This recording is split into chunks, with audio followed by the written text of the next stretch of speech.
முதல்ல நம்முடைய தமிழ்நாட்டினுடைய இன்வெஸ்டர் சமிட் அதிலிருந்து நாம் ஆரம்பித்து ஒரு விஷயமா பேசலாங்க ஐயா. 2 நாட்களுக்கு முன்பு நாங்கள் சொல்லியிருந்தோம் தமிழ்நாட்டினுடைய நம்முடைய இன்வெஸ்டர் சமிட் அது வெற்றியடையணும். காரணம், இந்த யாத்திரையில் எங்களுக்கு கிடைத்திருக்கக்கூடிய முக்கியமான பாடம் எந்த அளவுக்கு தமிழகத்திலே சில பகுதிகளில் வேலை வாய்ப்பை இல்லாமல் தொடர்ந்து புறக்கணிக்கப்பட்டு கொண்டிருக்கிறது என்பது நமக்கு கிடைத்திருக்கக்கூடிய பெரிய பாடம். இதை உதாரணமாக சொல்ல வேண்டும் என்றால், சென்னை, செங்கல்பட்டு, காஞ்சிபுரம், கோயம்புத்தூர் இந்த 4 மாவட்டங்கள் மட்டும் தமிழகத்தினுடைய 34% உற்பத்தி திறன் அந்த 4 மாவட்டத்தில் இருக்கு. 4 மாவட்டங்கள் 34% உற்பத்தி திறன், அவுட்புட், எக்கனாமிக் அவுட்புட்.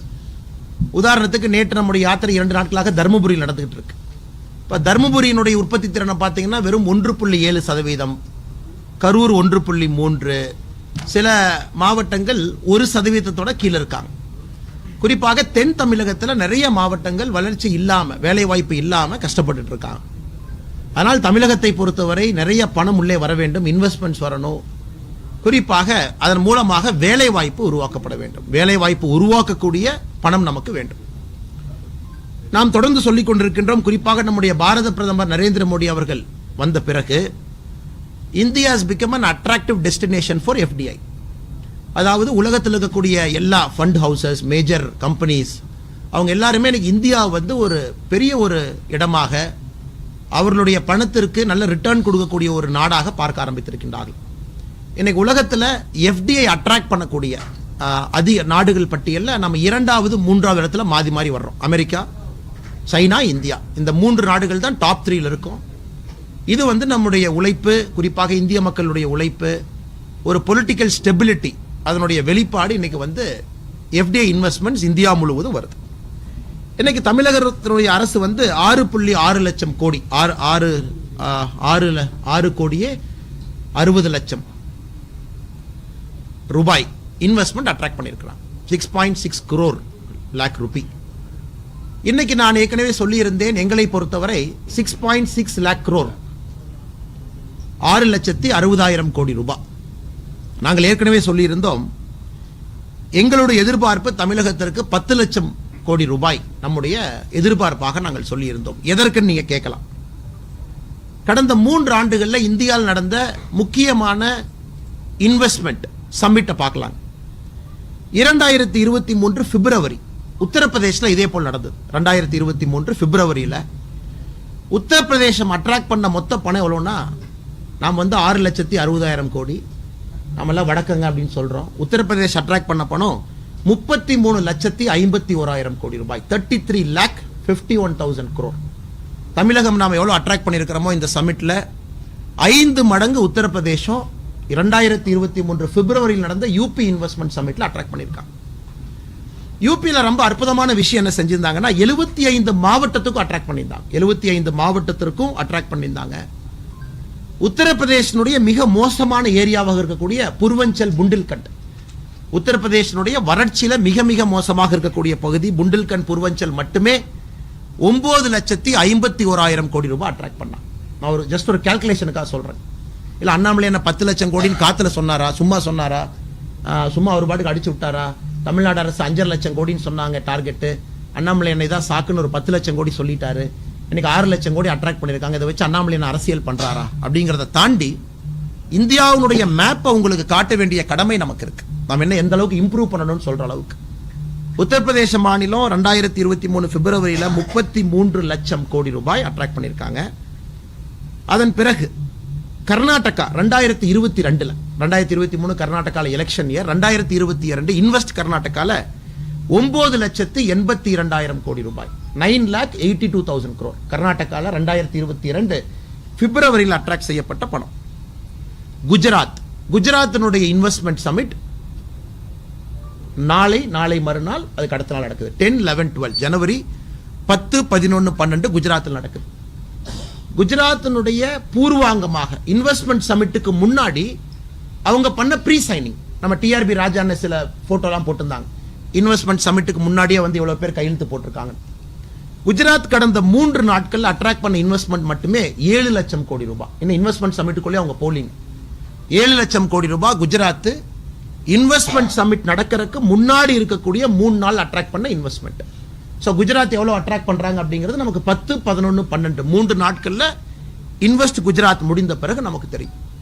ஸோ நம்ம 3 பிக்சரை பார்க்குறோங்க ஐயா. ஒரு பக்கம் உத்தரப்பிரதேசம் பார்க்குறோம், ஒரு பக்கம் உத்தரப்பிரதேசனுடைய மோசமாக இருக்கக்கூடிய பூர்வஞ்சலை பார்க்குறோம். 33 லட்சம் கோடி ரூபாய் அட்ராக்ட் பண்ணியிருக்கக்கூடிய யூபி ஒரு பக்கம், மோசமான இடமா இருக்கு, கல்வி இல்லை, எதுவுமே இல்லை நம்ம சொல்லக்கூடிய பூர்வஞ்சல்ல 9 லட்சம் கோடி ரூபாய், குஜராத் பூர்வாங்கமாகவே 7 லட்சம் கோடி ரூபாய். ஸோ எந்த அளவுக்கு தமிழ்நாட்டில் அரசு இன்னும் இலக்குகளை பெரிதுபடுத்தி உழைக்க வேண்டி இருக்கு அப்படின்னு தான் காட்டுது. அரசை பாராட்டுகின்றோம். வர்ற ஒரு ரூபாய் நமக்கு வேணும். ஒரு ரூபாய் ஒரு வேலை வாய்ப்பு உருவாக்கும். தூத்துக்குடியில், ராமநாதபுரத்தில், தருமபுரியில் எல்லா இடத்துக்கும் வேலை வாய்ப்பு உருவாக்கும். டார்கெட் எந்த அளவுக்கு வைத்து நாம் உழைக்க வேண்டியது இருக்கு. இன்னைக்கு வந்து ஸ்டெபிலிட்டி ஆஃப் பிசினஸ் எல்லாம் பார்க்கிறோம். இதற்கு முன்பு எலெக்ஷன் அப்ப அதானி குழுமத்தை வந்து மிக தவறாக பேசியவர். அதானி ஏதோ மோடி அவர்களுடைய சொத்து, அதானிக்கும் பிஜேபிக்கும் சம்பந்தம் இருக்கு, பிஜேபிக்கு அதானி தான் ஃபண்ட் பண்றாங்க, இந்த மாதிரி பல சொன்னாங்க. ஆனா இன்னைக்கு அதானிகிட்ட இருந்து 42,768 கோடி வந்த பிறகு ட்விட்டர்ல தலைவர்கள்லாம் பாராட்டுறாங்க. திமுகவினுடைய தலைவர்கள், திமுகவினுடைய முதலமைச்சர் எல்லாம் பாருங்க அதானி எங்களை பத்தி பெருமையா சொல்லியிருக்காங்க, வீடியோ பாருங்க, பாருங்க அம்பானி எங்களை பத்தி பெருமையா சொல்லியிருக்காங்க. அம்பானி அவர்கள் 35,000 கோடி ரூபாய் கொடுக்குறாங்க. டாடா குரூப் 83,212 கோடி ரூபாய் கொடுக்குறாங்க. ஸோ எந்த அளவுக்கு தமிழகத்துல அரசியல் எல்லாம் விட்டு சில கட்சிகள் தமிழகத்தினுடைய முன்னேற்றத்திற்காக மட்டும் பாடுபட வேண்டும் என்பதை இந்த இன்வெஸ்ட் தமிழ்நாடு நமக்கு சொல்லுகிறது. ஸோ எங்களுடைய எதிர்பார்ப்பு குறைந்தபட்சம் 10 லட்சம் கோடி ரூபாய் நாம் வைத்திருந்தோம். இப்போ அடுத்ததுங்கண்ணா, இதை தாண்டி சரி இன்னைக்கு பணம் வந்துருச்சு, நம்ம அதிகாரிகள் கடுமையாக உழைச்சிருக்கிறாங்க. ஒரு பக்கம் நம்ம கம்பேர் பண்றோம் யூபி, குஜராத், கர்நாடகா, இன்னைக்கு நம்முடைய சொந்த மாநிலத்தை நம்ம கம்பேர் பண்றோம். அடுத்து நாம் புரிந்து கொள்ள வேண்டுங்கன்னா தமிழ்நாட்டுக்கு வந்திருக்கக்கூடிய மேஜர் பணம் எந்த துறைக்கு வந்திருக்கு? Electronics, manufacturing, hardware, IT, services, இதுக்கெல்லாம் வந்திருக்கு. இந்த எல்லா துறைக்கும் நம்முடைய பாரத பிரதமர் நரேந்திர மோடி அவர்கள் production linked incentive scheme PLI அப்படின்னு ஒரு திட்டத்தை கொண்டு வந்த பிறகு இது அனைத்தும் கூட மிக வேகமாக இந்த துறைகளுக்கு இன்வெஸ்ட்மெண்ட் வர ஆரம்பிச்சிருக்குங்கண்ணா. இப்ப PLIனா என்னங்கண்ணா? PLI எதுக்காக நம்ம பிஜேபியில் அடிக்கடி PLI என்கின்ற வார்த்தையை பயன்படுத்தணும் அப்படின்னாங்கன்னா, PLI என்பது நம்முடைய மத்திய அரசு, மோடி ஐயாவுடைய அரசு ஒரு ஊக்கம் கொடுக்கிறோம். டோட்டல் அவுட்லே, அதாவது battery, solar, textile, mobile, food processing, telecom, white goods, IT hardware, medical device, இதுல யார் இந்தியாவில் இன்வெஸ்ட் பண்ணாலும் கூட நம்முடைய மத்திய அரசு 1,97,000 கோடி ரூபாய் வரைக்கும் அவங்க இன்சென்டிவ் கிளைம் பண்ணிக்கலாம். இதுவரைக்கும் 95,000 கோடி ரூபாய் கிளைம் பண்ணியிருக்காங்க. ஸோ 1,97,000 கோடி ரூபாய் நம்ம இன்சென்டிவ்க்கு ஒதுக்கி வச்சிருக்கோம். ஆனால் நீங்க போய் ஆப்பிள் உள்ள போன் வர்றீங்களா, நீங்க வந்து ஒரு கம்பெனி தமிழ்நாட்டில் ஆரம்பிக்கிறீங்களா, தெலங்கானாவில் ஆரம்பிக்கிறீங்களா, உங்களுக்கு 1,97,000 கோடி ரூபாய் இன்சென்டிவ் நாங்கள் கொடுக்குறோம். அந்த அளவுக்கு நீங்க கிளைம் பண்ணிக்கலாம் உங்களுடைய கெப்பாசிட்டியை பொறுத்து. இதுவரை 95,000 கோடி ரூபாய் கிளைம் ஆயிருக்கு. இன்னைக்கு பாத்தீங்கன்னா குஜராத் சமிட்ல கிளைம் ஆகும் கொஞ்சம் பணம், நம்ம தமிழ்நாட்டில் நாம கொஞ்சம் கிளைம் பண்ணுவோம். ஸோ 1,97,000 கோடி ரூபாய் நம்ம கொடுத்த PLI அவுட்லேல இன்னைக்கு எல்லா நிறுவனங்களும் அந்தந்த மாநிலங்களுக்கு போய் இன்வெஸ்ட் பண்ணணும், மத்திய அரசினுடைய PLI பயன்படுத்திக்கணும்னு பார்க்குறாங்க. இந்த PLI மூலமாக இந்த இன்வெஸ்ட் தமிழ்நாடுக்கு முன்னாடி வந்த பணம் மட்டுமே Foxconn, Pegatron, Wistron, Tata electronics 4 நிறுவனங்கள் மத்திய அரசினுடைய PLI இதை பயன்படுத்தி 31,000 கோடி ரூபாய் தமிழகத்தில் உள்ள வந்திருக்காங்க. ஸோ ஒரு வெளிச்சமா பார்த்தீங்க அப்படின்னாங்கன்னா நாம் போக வேண்டிய தூரம் இன்னும் ரொம்ப தூரம் இருக்கு. இன்னும் ரொம்ப தூரம் நம்ம பயணிக்க வேண்டியது இருக்கு. அதுவும் குறிப்பாக தமிழகத்தில் வளர்ச்சி குறைவாக இருக்கக்கூடிய மாவட்டங்களுக்கு இன்னும் அதிகமாக நாம் ஊக்கம் கூட வேண்டியிருக்கு. இன்னொரு ஸ்டாட்டிஸ்டிக்ஸுங்கண்ணா, 2019 அக்டோபர்ல இருந்து 2023 செப்டம்பர் வரைக்கும், 2019 அக்டோபர், 2020, 2021, 2022, 2023 பார்த்தீங்கன்னா இந்தியாவில் எந்தெந்த மாநிலங்கள் அதிகமான பணத்தை ஈட்டுகின்றார்கள் FDI மூலமா? Maharashtra $61 billion, Karnataka $47 billion, Gujarat $34 billion, Delhi $28 billion, Tamil Nadu $9 billion. இன்னைக்கு 5வது இருக்கும் இந்தியாவில் FDI அட்ராக்ட் பண்ணக்கூடிய நம்முடைய மாநிலமா. எங்களுடைய அன்பான வேண்டுகோள், இதை மாநில அரசு வந்து இன்னும் பெரிய ஒரு கோல் செட் பண்ணி, எப்படி ஒரு யூபி மாதிரி ஒரு மாநிலம் 33 லட்சம் கோடி ரூபாய் அவங்களால அட்ராக்ட் பண்ண முடியுது, நம்மால் ஏன் அது வெறும் 6.6 லட்சமாக மட்டும் இருக்குங்கிற கேள்வியை இன்னைக்கு அரசு கேட்டுக்கொண்டு அடுத்த முறை 2024, 25, 26 அவங்க நடத்தக்கூடிய இன்வெஸ்ட் தமிழ்நாடு இன்னும் வெற்றிகரமாக, இன்னும் சிறப்பாக, இன்னும் பிரம்மாண்டமாக இருக்க வேண்டும் என்பது எங்களுடைய எதிர்பார்ப்பு. ஏன்னா கிரிட்டிசைஸ் பண்ற ஒண்ணு இல்லைங்க, அரசியலை தாண்டி வரக்கூடிய ஒரு பணமும் நமக்கு வேணும். இதெல்லாம் எங்கேயுமே அரசியல் பேசலீங்கண்ணா. வந்த 6,60,000 கோடியும் வரவேற்கின்றோம். அந்த நேரத்தில் நாம் பெருமை பேசுவதை தவிர்க்க வேண்டும் என்று திராவிட முன்னேற்ற கழகத்துக்கு உணர்த்துவதற்காக இந்த டேட்டாவை நான் கொடுக்குறேங்கண்ணா. ஒரு மாநிலம் எப்படி இருக்குன்னு. அடுத்த முறை இன்னும் முயற்சி செய்து இன்னும் நிறைய பணங்கள் வந்திருக்கக்கூடிய எல்லா பணங்களும் ரியலைஸ் பண்ணும். ரெண்டாவது கேள்வி, ரியலைஸ் ஆகுமா? இப்போ எல்லாத்துலேயும் நம்ம பார்ப்போம், அக்ரிமெண்ட் சைன் பண்ணிட்டு போயிடுவாங்க. யாராவது இன்னைக்கு பார்த்தீங்கன்னா அக்ரிமெண்ட் சைன் பண்ண பாதி பேர் பியூஷ் கோயல்ஜியை பார்க்கறதுக்காக ஹோட்டல் ரூமில் ஏர்போர்ட்டில் நின்று இருந்தாங்க. அண்ணே அக்ரிமெண்ட் சைன் பண்ணிட்டோம், பட் இந்த பிரச்சனை இருக்குது, டிஜிஎஃப்டியில் இது இருக்குது, அண்ணே அதில் அங்கே இருக்குது. நாங்கள் சேலத்துலேருந்து வந்தோம், ஒரு டெக்ஸ்டைல் பார்க்குக்கு சைன் பண்ணிட்டோம், ஆனால் டெக்ஸ்டைல் பார்க் இப்போ எங்களுக்கு கிடைக்குமான்னு தெரியல, மத்திய அரசு இன்சென்டிவ் கொடுக்குமா? ஸோ காலையிலிருந்து பியூஷ் கோயல் அமைச்சர் அவர்களோடு எல்லாத்தையும் பார்த்துக்கிட்டு இருக்கோம். அதனால் மத்திய அரசை பொறுத்தவரை பியூஷ் கோயல்ஜி அவர்கள் காமர்ஸ், இண்டஸ்ட்ரீஸ், டெக்ஸ்டைல் அமைச்சர் ஒரு விஷயத்தில் தெளிவாக இருக்காங்க. என்ன சப்போர்ட் தமிழ்நாடுக்கு வேணுமோ, என்ன வேணுமோ முழுவதையும் கொடுப்பதற்கு பாரத பிரதமர் நரேந்திர மோடி அவர்கள் உத்தரவிட்டிருக்கின்றார். இந்த அமௌண்ட் ரியலைஸ் ஆகிறதுக்கு அவங்களுக்கு என்ன சப்போர்ட் வேணுமோ நாங்கள் செய்து கொடுக்கின்றோம் என்று காலையில் அவருடைய ஹோட்டலில், கோடம்பாக்கத்தில் நம்முடைய அரசு நிகழ்ச்சியில், விமான நிலையத்தில் அவர் சந்தித்த தொழிலதிபர்கள்ட்ட இந்த விஷயத்தை சொல்லிட்டு போயிருக்கிறாங்க. இது முதல் விஷயங்கள். முதல் விஷயம் உங்ககிட்ட வந்து வைக்கணும். இரண்டாவது, நம்முடைய யாத்திரையை பொறுத்தவரை இன்னைக்கு 144 தொகுதிகளை கடந்திருக்கின்றோம். இன்னும் ரொம்ப தூரம் போகணும், 90 தொகுதிகள் போகணும். தருமபுரி வரை வந்திருக்கின்றோம். நாளையிலிருந்து மறுபடியும் கிருஷ்ணகிரி அந்த பகுதியில் திரும்ப ஆரம்பிக்கிறோம். ஒரு பெரிய ஒரு எழுச்சியாக நடந்து கொண்டிருக்கிறது. நாங்கள் எதிர்பார்த்ததை விட குறிப்பாக கிராமப்புற பகுதியில் நேற்று மேச்சேரியில் இருந்தோம், நேற்று அரூரில் இருந்தோம், நேற்று பாப்பிரெட்டிப்பட்டியில் இருந்தோம். அங்கெல்லாம் போகும்பொழுது எந்த அளவுக்கு மக்களுக்கு கஷ்டம் இருக்கு, எந்த அளவுக்கு விவசாயம் பொய்த்து போக ஆரம்பித்திருக்கிறது, நீர் மேலாண்மை எந்த அளவுக்கு ஒரு கேள்விக்குறியா இருக்கு, எந்த அளவுக்கு படித்து விட்டு இளைஞர்கள் ஊர்ல இருக்கிறாங்க, இதெல்லாம் கண்கூடாக பார்க்க முடிகிறது. இது எங்களுக்குமே ஒரு பெரிய படிப்பினை, பெரிய ஒரு பாடம். அரசியல் என்பது ஒரு வயல் களத்துல, நெல் களத்துல, ஒரு கிராமத்தில் நடக்க வேண்டிய அரசியலை இந்த காலகட்டத்தில் நாம டவுனுக்கு கொண்டு வந்துட்டோம், ஒரு ஏசி ரூமுக்குள்ள கொண்டு வந்துட்டோம். ஆனால் இன்னைக்கு அங்கே போகும் பொழுது தெரியுது எந்த அளவுக்கு தமிழகத்தினுடைய அரசியல் பாதை மாற வேண்டும் என்பது, வளர்ச்சியை பற்றி அதிகமாக பேச ஆரம்பிக்க வேண்டும் என்பது எங்களுடைய யாத்திரை எங்களுக்கு உணர்த்தி இருக்கிறது. அதுவும் ஒரு தகவலாக உங்களுக்கு சொல்லி, இதை தாண்டி உங்களுக்கு நிறைய கேள்வி இருக்கும். நீங்க என்ன கேள்வி கேட்டாலும் சொல்வதற்கு தயாராக இருக்கின்றோம், பேசுவதற்கு. நன்றி. ஆனா இங்கிருந்து வரோம் சார், ரமேஷ் சார் இருந்து ஆரம்பிக்கும்.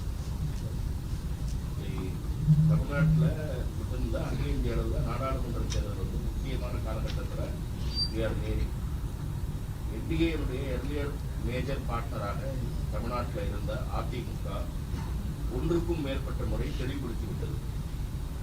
பாஜகவோடு எங்களுக்கு உறவு இல்லை என்று மாவட்ட செயலாளர்கள் கூட்டத்தில் அதிகாரப்பூர்வமாக தீர்மானம் நிறைவேற்றியதோடு, அதன் பிறகு மதுரையில் நடந்த எஸ்டிபி மாநாட்டில் அதிமுகவுடைய பொதுச் செயலாளர் எடப்பாடி பழனிசாமி அதை மீண்டும் ஒரு முறை உறுதிப்படுத்தியிருக்கக்கூடிய நிலையில் பாரதிய ஜனதா தரப்பிலிருந்து இதை ரியாக்ட் செய்யாமல் இருப்பது என்பது ஒரு பலவீனமான அம்சமாக பார்க்கப்படாதா?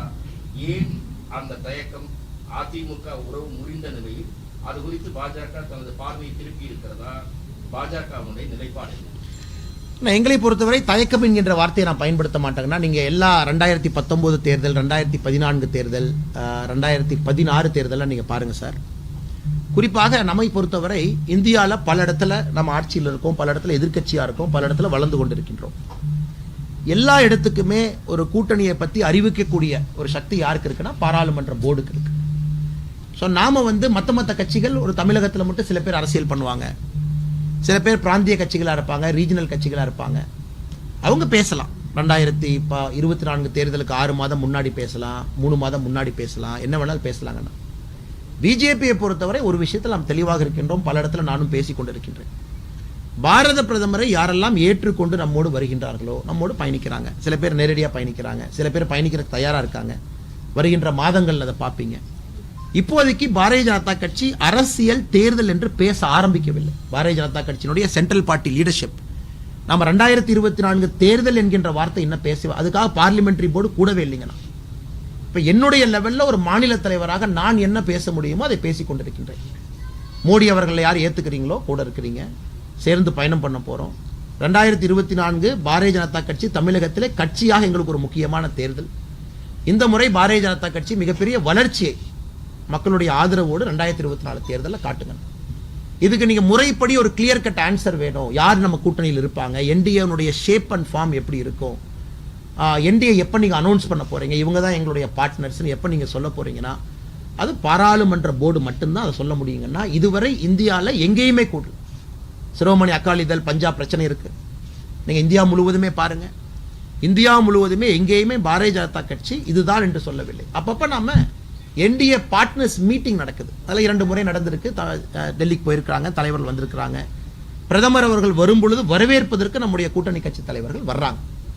அதை தாண்டி அண்ணா கிளியர் கட்டா உங்க ஷேப் அண்ட் ஃபார்மேஷன் சொல்லுங்க, யார் உங்ககிட்ட இருக்காங்க அப்படிங்கிறது சொல்வதற்கான ஒரு அதிகாரம் எனக்கு இல்லைங்கண்ணா. என்னுடைய அதிகாரம் என்னன்னா 2024க்கு பாரதிய ஜனதா கட்சியை தயார்படுத்துவது, அது ரொம்ப முக்கியம். கட்சியை தயார்படுத்திட்டீங்களா, நீங்க தயாரா இருக்கிறீங்களா, பாரதிய ஜனதா கட்சி வெற்றி பெறுவதற்கு தயாரா இருக்கா, அது என்னுடைய அதிகாரத்துக்கு உட்பட்டதை நான் தொடர்ந்து சொல்லிக் கொண்டிருக்கிறேன். இப்போ அதிமுக கூட்டணியில இருந்து பிஜேபி போனால சிறுபான்மை ஓட்டு எல்லாமே அதிமுக வரும்னு திரு எடப்பாடி பழனிசாமி சொல்றாரு. அந்த எஸ்டிபி மேடையில நான் ஒரு விஷயத்தை நம்ம புரிஞ்சுக்கணுங்கண்ணா, யாருமே இங்கே ஆட்டு மந்தைகள் கிடையாது. தமிழ்நாட்டில் யாத்திரையில் பார்த்தீங்கன்னா நம்ம பல இடத்துக்கு போகிறோம். ஒரு இடத்துல அண்ணா இந்த ஜாதி தலைவருக்கு நீங்கள் மாலை போடக்கூடாது, ஏன்னா லோக்கல் உங்கள் கட்சிக்காரர் எங்கள் ஜாதி தலைவரை பற்றி தப்பாக பேசிட்டாரு, சவுத்தில் இந்த மாதிரி பல இடத்துல நடந்துச்சு. அவங்கள சமாதானப்படுத்தி இல்லைன்னா நம்ம எல்லாருக்குமானவர், எல்லோரையும் நாம் மரியாதை செய்வோம். இன்னொரு பக்கம் போனீங்கன்னா அண்ணா இந்த மதத்துக்கு நீங்கள் மாலை போடக்கூடாது, இந்த மதத்தை பற்றி இவங்க யாரோ இங்கே தப்பாக பேசினா. அண்ணா யாருமே கமோடிட்டி இல்லைங்கண்ணா, அது ஒரு ஸ்டாக் மார்க்கெட் ட்ரேடிங் இல்லை. அந்த மாதிரி யாராவது தமிழக அரசியல் நினைத்தால் அவர்கள் தவறு செய்கிறார்கள் அர்த்தம். நான் இந்த பக்கம் போயிட்டேன், இந்த கமாடிட்டி அப்படியே எங்கிட்ட 1 கிலோ சக்கரை எங்கிட்ட 3000. ஆனால் எல்லாருமே பல விஷயங்களை பார்த்து இண்டிவிஜுவல் ஓட்டிங் பிளாக்னு இண்டிவிஜுவலாக ஓட் பண்ணுறாங்க. மதம் அஃப்கோர்ஸ் தமிழ்நாட்டில் ஒரு பெரிய இஷ்யூ தான், ஜாதி தமிழ்நாட்டில் ஒரு பெரிய இஷ்யூ தான், உங்களுக்கு தெரியும். நீங்கள்லாம் மூத்த பத்திரிகையாளர்கள், நான் சும்மா உங்களை முட்டாளாக நினைத்து நான் போய் பேச விரும்பல. நீங்கள்லாம் அறிவாளிகள், ஏதோ சமாளித்து பேசிடலானே, மக்கள் எல்லாம் சுயமாக சிந்திக்கிறாங்க, ஜாதி மதத்தை தாண்டி அவங்க ஓட்டு போடுறாங்க நான் சொல்ல விரும்பலைங்க. நான் ஜாதி மதம் ஒரு ஃபேக்டர். ஆனா இன்னைக்கு யாராச்சும் நினைச்சு கமாடிட்டி நினைச்சாங்கன்னா அப்படியே என்கிட்ட வரும், அப்படியே இந்த பக்கம் போகும், அப்படியே இங்க வரும், அதெல்லாம் தமிழ்நாட்டில் நடக்காதுங்க. நான் உண்மையாலும் சொல்றாங்கன்னா டெய்லி 20,000 பேர் 25,000 பேர்த்த குறைஞ்சபட்சம் சந்திக்கிறோம். கிட்டத்தட்ட 5 மாத காலமா ரோட்ல இருக்கும், மலையில பனியில குளிர்ல நடந்து போயிட்டு இருக்கும். அத்தனை மக்கள்கிட்ட பேசுறோம், இன்ஃபார்மலா ஃபார்மலா லோக்கல் பத்திரிகையாளர்கிட்ட பேசுறோம். சென்னை தாண்டி கீழே இருக்கக்கூடிய ஒரு ஸ்ட்ரிங்கர்கிட்ட இருந்து பேசுறோம். இந்த முறை களம் கம்ப்ளீட்டா மாறிடுச்சுங்க. யாரெல்லாம் இந்த ஜாதியெல்லாம் எனக்கு ஓட்டு போடும், இந்த ஜாதியெல்லாம் ஏன் ஓட்டிங் பிளாக், ட்ரெடிஷ்னலா எனக்கு தான் வருவாங்க, எல்லாம் இந்த முறை உடைய போகுது. காரணங்கன்னா 2014-19 பாராளுமன்ற தேர்தல் வேறு, யாரு ஜெயிக்கிறாங்க அப்படிங்கறதுல ஒரு பெரிய ஒரு நெரேட்டிவ் செட்டிங்கே இருந்துச்சு. இவங்க ஜெயிப்பாங்களா, தமிழ்நாட்டில இருந்து துணை பிரதமராக வருவதற்கு வாய்ப்பு இருக்கு, இவங்களுக்கு ஓட்டு போடலாம். 2024 பொறுத்த வரைக்கும் இட்ஸ் a clean decision. பாரத பிரதமர் நரேந்திர மோடி அவர்கள் 3வது முறை ஆட்சிக்கு வரப்போறாங்க அப்படிங்கிறது எல்லாருக்குமே தெரியுங்கண்ணா. அப்ப நம்ம நினைக்கக்கூடிய விஷயங்கள் நிறைய மாறும். எல்லோருக்குமே தெரியும் மோடி அவங்க வர்றாங்க. இப்ப டிஎம்கே காரங்க என்ன சொல்றாங்க, நான் பல இடத்துல அவங்க பொய்களை சொல்றேன். எம்பி இல்ல இந்த ரோட்ல பறக்கும் சாலை நான் தான் போட்டேன், உதாரணத்துக்கு தருமபுரியில் நேற்று அந்த மாண்புமிகு எம்பி அவர்கள் பேசியதை கிரிட்டிசைஸ் பண்ணி, குறிப்பாக தொப்பூர்ல பறக்கும் சாலை ஒரு 775 கோடி ரூபாய் கொடுத்துருக்கோம். நான் பாராளுமன்றத்தில் பேசினால தான் கிடைச்சது. நான் சொன்னேன் அண்ணா மோடி தான் வரப்போறாருன்னு தெரியும், உங்களுக்கு திமுக காரங்க பணம் வாங்கி கொடுக்குறதுக்கு எதுக்கு இருக்கணும், நாங்களே இருந்துட்டு போறோம். மோடி தான் வர்றாருன்னு தெரிஞ்சதுக்கு அப்புறம் திமுக எம்பி வந்து நான் பணத்தை வாங்கி கொடுப்பதற்காக மட்டும் திமுக எம்பி ஒருத்தர் வேண்டுமா, அந்த வேலையை நாங்களே செஞ்சுட்டு போறோம். நம்ம கட்சி ஆட்சியில் இருக்கு, நம்மால் எம்பியா இருக்கு. அதனால மக்கள் யோசிக்கிறாங்க, மாறுறாங்க. முதல்ல மாதிரி இல்ல, 3 பேர்த்துக்கும் வாய்ப்பு இருக்கு, இந்திய அலையன்ஸ்க்கு வாய்ப்பு இருக்கு, என்டிஏக்கு வாய்ப்பு இருக்கு, இந்த 2 கூட்டணி இல்லாதவருக்கு வாய்ப்பு இருக்குன்னா நீங்க சொல்ற கருத்தை நான் ஏத்துக்கிறேங்கண்ணா. இந்த முறை மோடி அவர்களுக்கு மட்டும்தான் வாய்ப்பு இருக்கு என்று தெரிந்த பிறகு யாருமே பிளாக்கா ஜாதியா ஓட்டு போறது இல்லை, கம்ப்ளீட்டா எல்லாம் உடையும். அதை 2024 தேர்தல் நமக்கு உணர்த்தும் என்கின்ற நம்பிக்கை எனக்கு இருக்கு.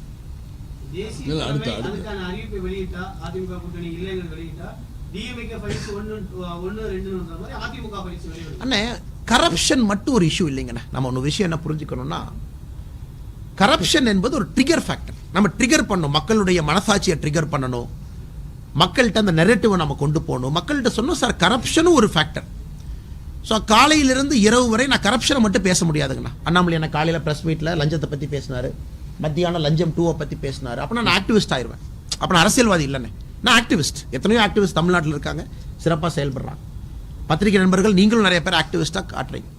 லஞ்சம் என்பது ஒரு ஃபேக்டர், கரப்ஷன் என்பது ஒரு ஃபேக்டர், குட் கவர்னன்ஸ் அதை விட பெரிய ஃபேக்டர். நாங்கள் என்ன செஞ்சிருக்கோம் 10 ஆண்டு, அதை விட பெரிய ஃபேக்டர் அடுத்த 5 ஆண்டுகள் என்ன செய்ய போறோம். அதனால் லஞ்சம் எப்ப பேசணுமோ பேசுறோங்கண்ணா. DMK files part 1 part 2 part 3 எப்ப பேசுறோமோ பேசுறோம். இன்னைக்கு நம்முடைய தலைவர்கள் ஸ்பீச் எல்லாம் பார்க்குறீங்க. ஏன்னா நம்ம முதல் முறை ஆட்சிக்கு வரப்போறது இல்லைங்கன்னா 10 ஆண்டுகள் ஆட்சியில் இருந்திருக்கும். நீங்களே ஃபர்ஸ்ட் கேள்வி என்ன கேட்பீங்க? அண்ணே 3வது முறை ஓட்டு கேட்குறீங்க, 10 வருஷம் என்ன செஞ்சீங்க? கரெக்டுங்களா? எல்லாரும் தான் கேட்பாங்க. அண்ணே 10 வருஷம் என்ன செஞ்சீங்கன்னு சொல்லிட்டு ஓட்டு கேளுங்க.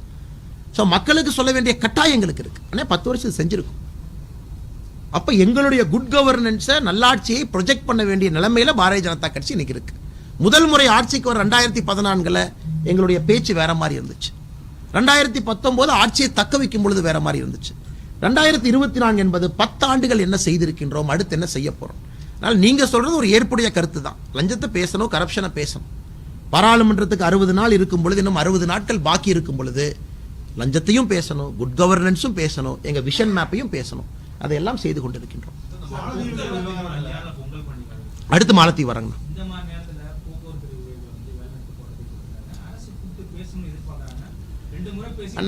அண்ணே கோரிக்கைகள் வந்து அண்ணே ஃபர்ஸ்ட் இதுக்கு வந்து சில விஷயங்கள் புரிஞ்சுக்கணும். தமிழ்நாட்டினுடைய ஃபினான்ஷியல் கண்டிஷன் இன்னைக்கு என்னதான் பேச்சுவார்த்தை தலைகீழா நம்முடைய அமைச்சர் அவர்கள் போய் நின்று தலைகீழா நின்று பேச்சுவார்த்தை பண்ணா கூட அதை ஹானர் பண்ணக்கூடிய சக்தி அமைச்சருக்கு இல்லை, தமிழ்நாடு அரசுக்கு இல்லை. உதாரணத்துக்கு எனக்கு அமைச்சர் சிவசங்கர் ஐயா போறாங்க, எல்லா போக்குவரத்து சங்கங்களை கூப்பிடுறாங்க. அண்ணே ஓகே நீங்க சொல்றதை ஏத்துக்கிட்டோம், 6 குறிப்புகள் கொடுத்துருக்கீங்க, உடனே ஓட்டுநர் நடத்த நான் போட்டுடலாம், 40,000 பேத்துக்கு வேலை கொடுத்துடலாம், ஓய்வூதிய திட்டத்தை மாத்திரலாம், அண்ணா இதை பண்ணிடலாம் அதை பண்ணலான்னு சொன்னா பணம் இல்லை அண்ணா சப்போர்ட் பண்றதுக்கு. there is no money. Tamil Nadu அரசு இன்னைக்கு 8,23,000 கோடி கடன் வாங்கியிருக்காங்க. இந்த ஆண்டு ப்ரொஜெக்டட் கடன் இன்னும் ஒரு 75,000 கோடி வாங்க போறாங்க. அதனால் சிவசங்கர் அவர்களுக்கும் தெரியும், முதலமைச்சர் அவங்களுக்கும் தெரியும், இந்த பேச்சுவார்த்தைங்கிறது சும்மா ஒரு மாயை. பேச்சுவார்த்தையில கமிட்மெண்ட் கொடுக்கறதுக்கு அவங்க கையில எதுவுமே இல்லை. அவங்க சொன்ன 6 அம்ச கோரிக்கை அவங்க ஏத்துக்கிட்டாங்கன்னா என்னை பொறுத்தவரை குறைந்தபட்சம் 8,500 கோடி ரூபாய் நான் எதிர்பார்க்கிறேன். அவ்வளவு செலவு அவங்க பண்ண வேண்டி இருக்கும். ஏன்னா நீங்க பழைய அரியர்ல இருந்து கொடுக்கணும், ஸ்டாப் பண்ணி வச்ச அகவடிப்பள்ளையில இருந்து ஆரம்பிக்கணும். அப்புறம் நீங்க வந்து இத்தனை பேர் தான் ஹையர் பண்ணணும், அவர்களுக்கான சம்பளம் யோசிங்க. இன்னைக்கு என்ன காமெடி பண்றாங்கன்னா 2 தொழிற்சங்கங்கள் திமுக காங்கிரஸ் 2 பேரும் சேர்ந்துக்கிட்டாங்க. இல்ல நான் முதல் நாள் பஸ்ஸை ஓட்டி காட்டுவோம், சரி ஓட்டுங்க, பகல்ல ஓட்டுவீங்க, அதே ஆள் நைட்டு ஓட்டுவீங்க. நாளை காலையில் என்ன ஆகும்? இன்னைக்கு 2 ஷிஃப்ட் போட்டு ஓட்டுறாங்க, நாளை காலையில் யார் ஓட்டுவா? இது போக்குவரத்து சங்கங்களும் ஸ்மார்ட், ஆனா அவங்களும் அறிவாளிகள் தானே. அவங்க பேஷண்ட் கேம் விளையாடுறாங்க. ஓகே 3 நாள் பேஷண்டா இருப்போம், 2 நாள் நீங்க ஓட்டுவீங்க, 3 நாள் ஓட்டுவீங்க, பொங்கல் வர்ற அன்னைக்கு நீங்க பேனிக் ஆகித்தான் ஆவீங்க, பார்த்துக்கலாம். இது வந்து பாத்தீங்கன்னா பக்காவா இது பிரிசினஸ் டைலமான்னு சொல்லுவாங்க. அது எப்படி வந்து ஒரு ஸ்ட்ராட்டஜிக் கேம்ஸ் நடக்குமோ அது போல தமிழக அரசுக்கு தெரியும் நாம என்ன சொன்னாலும் நம்மளால செய்ய முடியாதுன்னு. போக்குவரத்து அங்க இருக்கக்கூடிய சங்கங்களுக்கு தெரியும் 4 நாள் இழுத்து பிடிச்சிட்டா 5வது நாள் நீ இறங்கித்தான் வரணும்னு. ஸோ இதுல பத்திரிகை நண்பர்கள் நீங்களும் அரசியல்வாதிகள் நாங்களும் மாட்டியிருக்கின்றோம். கோரிக்கை நியாயமானதா? அண்ணா நியாயமானது. ஓல்டேஜ் பென்ஷனை பத்தி மட்டும் நான் பேச விரும்பலீங்கன்னா நியூ ஏஜ் பென்ஷனை நம்பி ஆதரித்து பேசக்கூடிய பாரதிய ஜனதா கட்சி இங்க இருக்கும். மிச்ச 5 கோரிக்கைகளும் நியாயமான கோரிக்கை தான், சுமை அதிகம். ஆனா இன்னைக்கு அரசனுடைய பினான்ஸ் அதல பாதாளத்தில் இருக்கும் பொழுது சிவசங்கர் அவர்களுக்கு என்ன அதிகாரம் இருக்கு கமிட் பண்றாங்க? முடியாது அவர்னா. அவங்க 5வது அம்ச கோரிக்கை என்னென்ன? 6ல் 5வது என்ன? வரக்கூடிய ஷார்ட் ஃபால தமிழக பட்ஜெட் பேலன்ஸ் பண்ணி கொடுக்குறாங்க. நியாயமானது தானே. நம்ம இலவச ஒரு பக்கம் கொடுக்குறோங்கண்ணே, ஃப்ரீ பஸ் பாஸ் கொடுக்குறோம், குழந்தைங்களுக்கு கொடுக்குறோம். இப்போ நீங்க அதை பேலன்ஸ் பண்ணலீங்கன்னா மெயின்டெனன்ஸ்ல இருந்து ஸ்பேர் பார்ட்ஸ்ல இருந்து அரசு பேருந்து கழகங்கள் வாங்கிய கடனுக்கு வட்டி கட்டுறதுல இருந்து யார் கட்டுவா? ஸோ இதற்கு ஒரே ஒரு காரணம், தமிழ்நாட்டினுடைய பினான்சியல் கண்டிஷன் இன்னும் இது போல பல விஷயங்களை நமக்கு முன்னால் கொண்டு வந்து நிறுத்த போகுது. அதனால தான் திரும்ப திரும்ப நம்ம சொல்றோம். யாரோ கேட்குறாங்க, அண்ணே தமிழ்நாடு அரசு கடன் வாங்கினது எனக்கு என்னன்னே பாதிப்புன்னு யாராச்சும் கேட்டாங்கன்னா, அண்ணே ஒரு ரேஷன் கார்டின் மீது 3,61,000 ரூபாய் கடன் இருக்கு. கடன் அதிகமாக அதிகமாக வட்டி சுமை அதிகமாகும். யாருமே இந்தியாவில் 8 லட்சம் கோடி கடன் வாங்கினதில்லை. நாம தான் முதல் மாநிலம் 8,23,000 கோடி. 10 லட்சம் கோடியை தாண்டிட்டீங்கன்னா இன்னைக்கு 87 வருஷம் கட்டணும், 87 இயர்ஸ் ரீபேமெண்ட் பீரியட். இன்னிலிருந்து புதிய கடன் நீங்க வாங்கலீனா. அதனால ஒரு இம்பாசிபிள் ஸ்டேஜுக்குள்ள தமிழ்நாடு அரசு போயிருச்சு. இதை இவங்களால ஹேண்டில் பண்ண முடியுமா? அந்த அளவுக்கு சவாலான நிதி அமைச்சர்கள் இருக்கிறாங்களா இதை எதிர்கொண்டு சமாளிப்பதற்கு? அந்த திரும்ப போய் என்ன கேட்பாங்க? மத்திய அரசு கிராண்ட் கேட்க போறாங்க. நீங்க பாருங்க நடக்குதா இல்லையான்னு பாருங்க. ரமேஷ் சார்ல சீனியர் இருக்கீங்க, எல்லாம் சீனியர் இருக்கீங்க. 2 ஆண்டுகள்ல மத்திய அரசு கிட்ட இருந்து ஒரு பெரிய கிராண்ட் நைட் 2 லட்சம் 3 லட்சம் கோடி கேட்பாங்க. வட்டியெல்லாம் கடன் கொடுங்க, 50 வருஷம் கழிச்சு வட்டி கொடுக்குறோம், எங்களை காப்பாத்துங்கன்னு தமிழ்நாடு அரசு கேட்கத்தான் போகுது. அதற்கான அடித்தளத்தை அமைக்க ஆரம்பித்து விட்டார்கள். சார் நீங்க மால்டீவ்ஸ் பத்தி கேட்டீங்க சார்.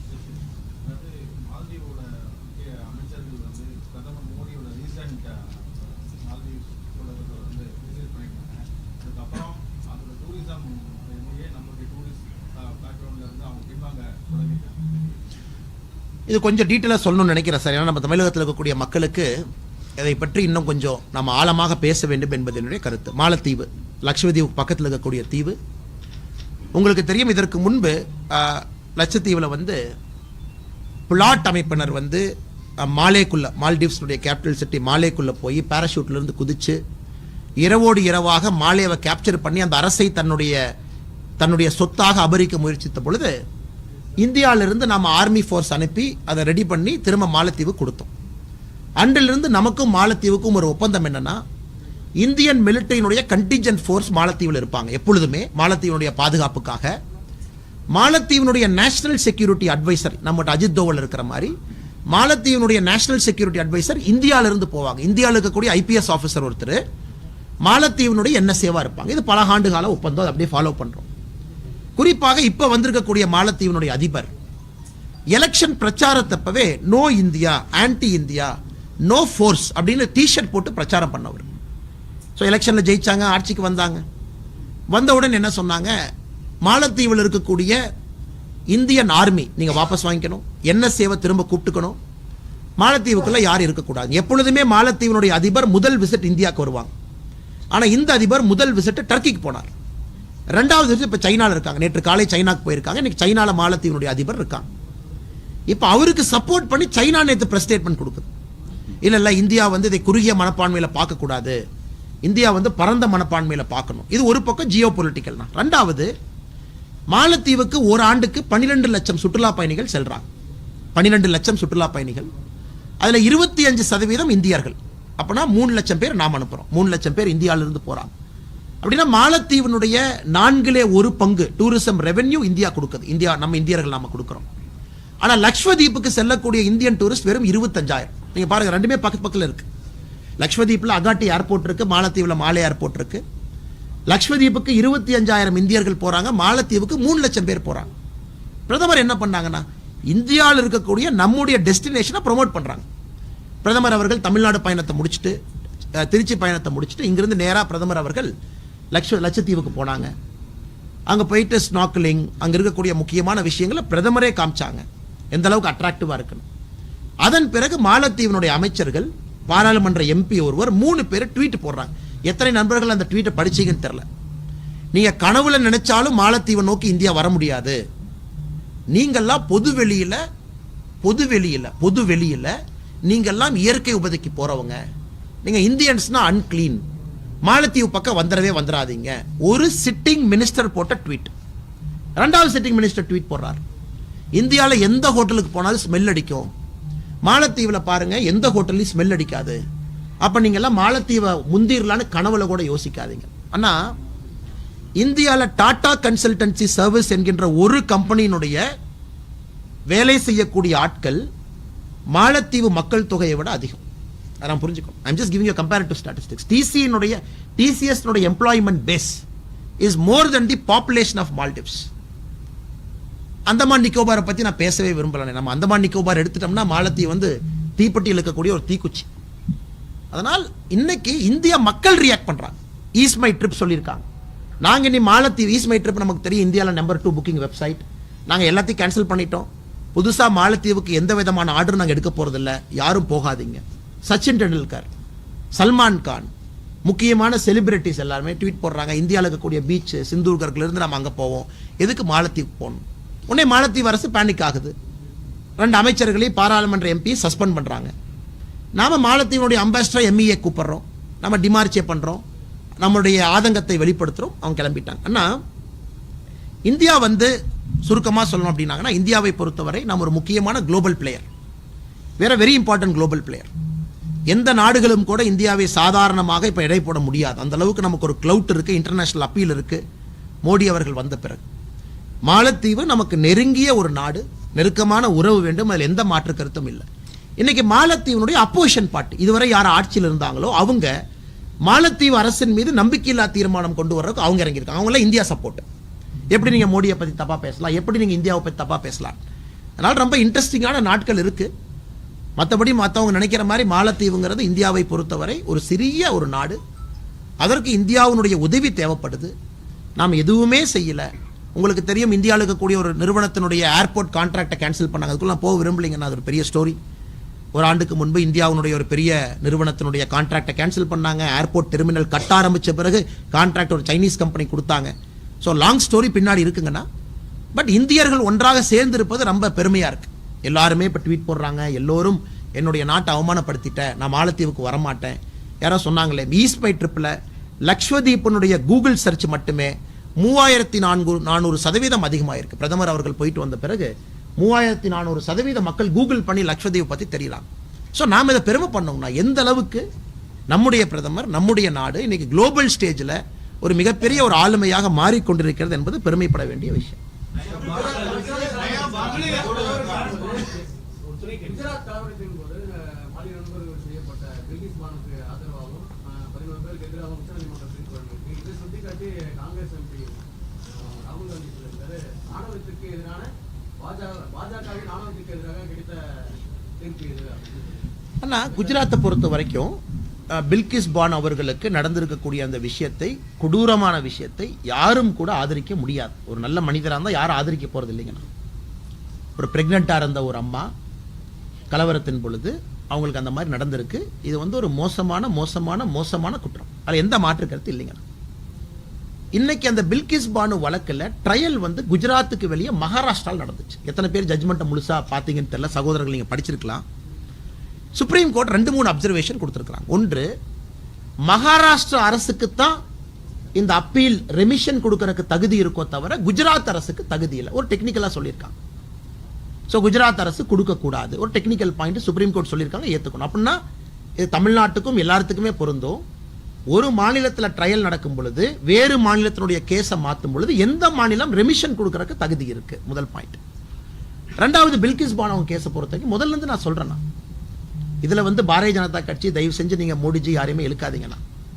எங்களை பொறுத்தவரை பில்கிஸ் பானு அவர்களுக்கு நியாயம் கிடைக்கணும் என்பதற்காகத்தான் அப்ப இருந்த குஜராத் அரசே கைது பண்ணி அவர்களுக்கான தண்டனை ஊர்ஜிதம் செஞ்சு ட்ரையல் மட்டும் ஃபைனல் ட்ரையல் மகாராஷ்டிரா நடந்துச்சு. ஸோ சுப்ரீம் கோர்ட் என்ன சொல்லியிருக்கோ, சுப்ரீம் கோர்ட்டுடைய அப்சர்வேஷன் சொல்லியிருக்காங்க. 15 நாளோ 1 வாரமோ டைம் கொடுத்துருக்காங்க. அவங்களாம் திரும்ப சரண்டர் ஆகணும். 2 வாரமாகனா 2 வாரம், 14 நாள் டைம் கொடுத்துருக்காங்க. ஸோ சுப்ரீம் கோர்ட் என்ன சொல்லியிருக்காங்களோ நம்ம ஒபே பண்ணணும். யாராக இருந்தாலும் ஒபே பண்ணணும். அது எந்த மாநிலமாக இருந்தால் ஒபே பண்ணணும். இப்போ ரெண்டாவது கேள்விங்கண்ணா, அதான் ரெண்டாவது கேள்விக்கு நான் வர்றேங்கண்ணா. நான் ஏற்கனவே சொன்னது போல மகாராஷ்டிரா அரசுக்கு தான் ரெமிஷன் கொடுக்கிற தகுதி இருக்கு, குஜராத் அரசு இல்லைங்கிறாங்க. இன்னைக்கு மகாராஷ்டிரா அரசு ரெமிஷன் கொடுத்தா நம்ம என்ன பண்ணுவாங்கன்னா எனக்கு தெரியாது. இன்னைக்கு அவங்க திரும்ப அண்ணா நீங்க பாருங்கன்னா, தமிழ்நாடு அரசும் கவர்னருக்கும் ஒரு பெரிய கோப்பு அனுப்பிச்சிருக்காங்க, பெரிய கோப்பு. அந்த நிறைய கோப்புல எங்களுக்கு உடன்பாடு இல்லை. உதாரணத்திற்கு டெரரிசம் சம்பந்தப்பட்ட குற்றவாளிகள் நாங்கள் விடுவிக்க கூடாதுங்கிற தமிழ்நாடு அரசு விடுவிக்கணுங்கிறாங்க. இது ஒரு பாயிண்ட் ஆஃப் டிபேட் தான். ஒருவேளை அவங்க வெளியே வந்துட்டாங்கன்னா நான் என்ன சொல்ல போறேன்னா, அப்ப டெரரிசம் தமிழ்நாடு அரசு ஊக்குவிக்குதா, இதாங்க பாயிண்ட். இது கோர்ட் வரைக்கும் போகும், திரும்ப கோர்ட் பார்க்கும். கோர்ட்டா, யுஏபிஏ, என்எஸ்ஏ இதுல கைது செய்யப்பட்டவங்கள ரெமிஷன் கொடுக்க முடியுமா? இது தமிழ்நாட்டுக்கும் நடக்கும், எல்லாத்துக்கும் நடக்கும். அதனால் என்னை பொறுத்தவரை அரசியலை கலக்கல். நான் முதல் பாயிண்டே தெளிவா சொல்லிட்டேன். பில்கிஸ் பானு அவர்களுக்கு தொடர்ந்து நான் பல இடத்துல பேசிட்டு இருக்கேன். இதற்கு முன்பு இதே பிரஸ் மீட் ரெமிஷன் அன்னைக்கு நீங்க கேட்ட போது கூட நான் சொன்னேன், அண்ணா அரசு முடிவெடுத்திருக்காங்க, கோர்ட்டுக்கு போயிருக்காங்க, பிருந்தா குரோவர் அட்வொகேட்லாம் போயிருக்காங்க. பில்கிஸ் பானு அவங்களுக்கு நடந்தது சரியா? ரொம்ப தவறு. அப்ப பில்கிஸ் பானு கைதானவங்க யாராக இருந்தாலும் நீங்க ஏத்துவீங்களா? யாராக இருந்தாலும் குற்றவாளிகள் தான், காலத்துக்கு குற்றவாளிகள் தான். கொடுமையிலும் கொடுமையான குற்றம் அங்கே நடந்திருக்கு. அதனால இது சுப்ரீம் கோர்ட்டினுடைய அப்சர்வேஷன். நாளைக்கு மகாராஷ்டிரா அரசு என்ன பண்ணுதுன்னு பார்ப்போம். அவங்க 2 வாரம் கழிச்சு கோர்ட்ல சரண்டர் ஆகணும், ஜெயிலுக்கு போகணும், பேசுவாங்க.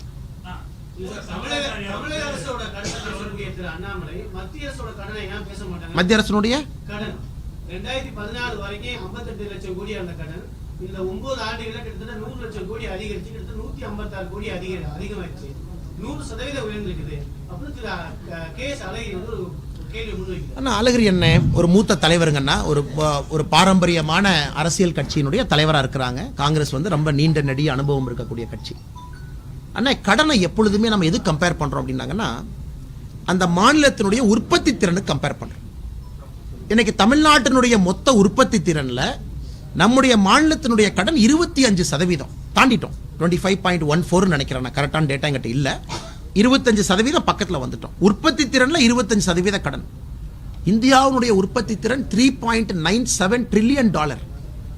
அதில் இந்தியாவுடைய கடனை பாருங்கண்ணா. நீங்க சொல்றது வந்து மினிஸ்கியூலா இருக்கும். அண்ணே டேட்டாவை சரியா பிரசன்ட் பண்ணும். அழகிரி அண்ணனோ அல்லது வேற ஏதோ தலைவர்கள் பேசும் பொழுது அண்ணே கடன் ஒரு மாநிலம் வாங்கணுமா? கண்டிப்பா கடன் வாங்கணும். கடன் வாங்கினா தான் சில இடத்தை எக்ஸ்பேண்ட் பண்ண முடியும். உங்க நிதி பத்தாது. கடன் இவ்வளவு வாங்கணுமா? ஆட்சிக்கு வந்து 31 மாசத்துல 2,69,000 கோடி கடன் வாங்கியிருக்கோம். 2,69,000 31 மாசத்துல ஆட்சிக்கு வந்து. நான் திரும்ப திரும்ப சொல்வது அன்சஸ்டைனபிள் கடன் சொல்றேன். இந்திய அரசு எல்லா அரசுமே கடன் இருக்கு. சைனா கடன் இருக்கு. அமெரிக்கா எவ்வளவு ட்ரில்லியன் கடன் இருக்கு. அவங்களால சர்வீஸ் பண்ண முடியும். தமிழ்நாட்டினால சர்வீஸ் பண்ண முடியல. நம்மளால அண்ணா உங்களுக்கு ரெவென்யூ குறைய ஆரம்பிச்சிருச்சுன்னா you are not able to generate your own revenue. உங்களால ரெவென்யூ ஜெனரேட் பண்ண முடியலன்னா கடனை எப்படி சர்வீஸ் பண்ணுவீங்க? அதனால அழகிரி அவர்கள் பேசுவது ஐயோ தமிழ்நாடு கடனே வாங்கக்கூடாதா? எல்லா மாநிலம் கடன் வாங்குது, கடன் வாங்கணும். பட் தமிழ்நாட்டினுடைய கடன் சர்வீசபிள் டெப்டை தாண்டி போயிடுச்சு. இதனுடைய தாக்கம் உங்களுக்கும் எனக்கும் 2 ஆண்டுகள்ல தெரிய ஆரம்பிக்கும்.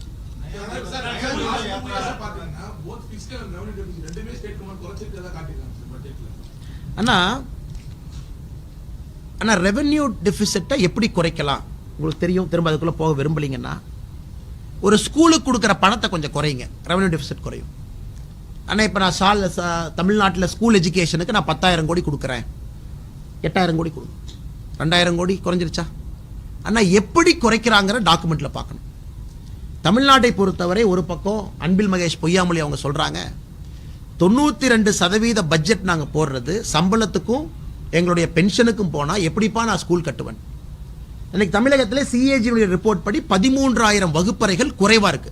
ஸ்கூல் குறைவா இருக்குன்னு நான் சொல்லிங்கன்னா 13,000 வகுப்பறைகள். நம்ம கிளாஸை மெர்ஜ் பண்றோம். 4ஆம் கிளாஸ் 5ஆம் கிளாஸ் ஒன்னா உட்காருங்க, 1ஆம் கிளாஸ் 2ஆம் கிளாஸ் ஒன்னா உட்காருங்க, 13,000 வகுப்பறை.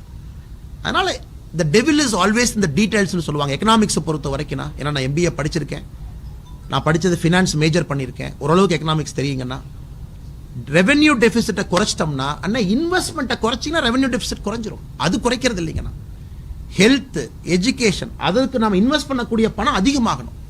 அதனால் இன்னைக்கு தமிழ்நாடு அரசு செய்திருப்பது வட்டியை சர்வீஸ் பண்றதுக்கு அதிக பணமும், கிரிட்டிக்கல் இன்ஃப்ரா கிராம சாலைகள், நேஷனல் ஹைவே எக்ஸ்பான்ஷன் இவங்க போடக்கூடிய பணம் மத்திய அரசு நிறைய போடுறாங்க. போர்ட்ஸ், ஏர்போர்ட்ஸ், லாஜிஸ்டிக்ஸ் அதில் தமிழ்நாடு அரசு பணமே போடலையாங்கண்ணா.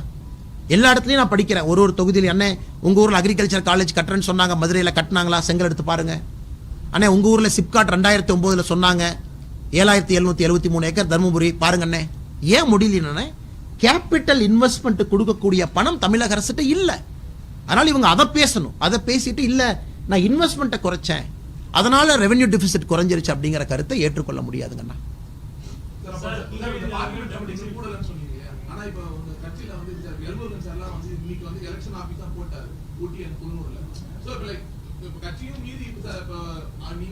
ஆனா 39லயும் நாங்க போட சொல்லியிருக்கோங்கண்ணா. ஏன்னா நீங்க பார்த்திருப்பீங்க ஒரு மாதத்திற்கு முன்பு 39 தொகுதிகளுக்கும் நாங்க பாராளுமன்ற பொறுப்பாளரை போட்டோம். 234 சட்டமன்றத்திற்கும் சட்டமன்ற பொறுப்பாளர் போட்டோம். முருகன் ஐயாவை பொறுத்தவரை ஊட்டிக்கு அவங்க அந்த வேலையை செய்யறாங்க. நானே சென்னையில் ஏதோ ஒரு ஆஃபீஸ் ஓப்பன் பண்ணங்கன்னா பாராளுமன்ற அலுவலகம் இன்னொரு இடத்துல 2-3 இடத்துல ஓப்பன் பண்ணேன். ஸோ எங்களை பொறுத்தவரை எங்கள் தலைவர்களை என்கரேஜ் பண்ணுறோம். பாராளுமன்ற அலுவலகத்தை போடுங்க, சட்டமன்ற அலுவலகத்தை திறங்க, மக்கள்கிட்ட மக்களாக இருங்க, மக்கள்கிட்ட நம்பிக்கையை கொடுங்க. அதனால எந்த தவறும் இல்லை. 39 தொகுதியிலையும் பாரதிய ஜனதா கட்சி வேலை பார்க்குது. டெல்லியிலேருந்து சொல்கிறாங்க இதாங்க என்டிஏனுடைய ஷேப்பு, இதாங்க சைஸு, இதாங்க அலையன்ஸு, இங்கே தான் நம்ம நிற்கிறோம்னா அதன் பிறகு அந்தந்த வேட்பாளர்கள், அந்தந்த தலைவர்கள், ப்ரொஜெக்டட் வேட்பாளர்கள், ப்ரொஜெக்டட் தலைவர்கள் அந்தந்த கூட்டணிக்கு அந்தந்த கூட்டணியுடைய வேட்பாளருக்கு வேலை செய்ய ஆரம்பித்து விடுவார்கள். கட்சியினுடைய நியதி. அண்ணே ஒரு சிட்டிங் மினிஸ்டர்னே, வெரி சிம்பிள் லாஜிக் அண்ணே. ஒரு சிட்டிங் மினிஸ்டர்னே, சிட்டிங் மினிஸ்டர் வந்து நீங்க கேண்டிடேட் இல்லைன்னு சொல்லுவீங்களா? Sitting minister is obviously candidate naturally. இப்போ சிட்டிங் மினிஸ்டர் எங்க கேண்டிடேட் எனக்கு தெரியாதுங்க, அது கட்சி டிசைட் பண்ணும். இப்போ முருகன் ஐயாவை பொறுத்த வரைக்கும் எங்க நிற்கிறாங்க, மூத்த தலைவர்கள் இருக்கிறாங்க, நம்மகிட்ட நிறைய பேர் முன்னாள் அமைச்சர்கள் இருக்கிறாங்க. ஸோ அது என்னுடைய கையில் இல்லை, பார்லிமெண்டரி போர்டு கையில் இருக்கு. எல்லோரும் ஒரு இடத்துல வேலை செய்கின்றார்கள் என்று சொல்வதை விட அந்தந்த பகுதியை பாதுகாத்து, முருகன்ஜி அவங்க கோயம்புத்தூர்லேயும் வேலை பார்க்குறாங்க, உதாரணத்திற்கு திருப்பூர்லேயும் நிறைய டைம் ஸ்பெண்ட் பண்ணுறாங்க. அதுக்கு அவங்க திருப்பூர் வேட்பாளர், கோயம்புத்தூர் வேட்பாளர் நான் சொல்லிங்கன்னா அவர்கள் அந்தந்த பகுதியிலே வேலை செய்ய சொல்லி இருக்கின்றோம், வேலை செய்து கொண்டிருக்கின்றார்.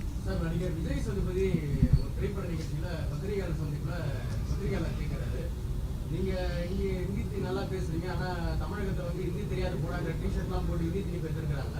ஆனா நீங்க ஹிந்தியை நல்லா பேசுறீங்க அப்படின்னும் போது அவர் சொல்றாரு ஹிந்தியை வந்து நீங்க திணிக்காதீங்க, ஆனா நாங்க ஹிந்தியை படிக்கிறோம் அப்படின்னு.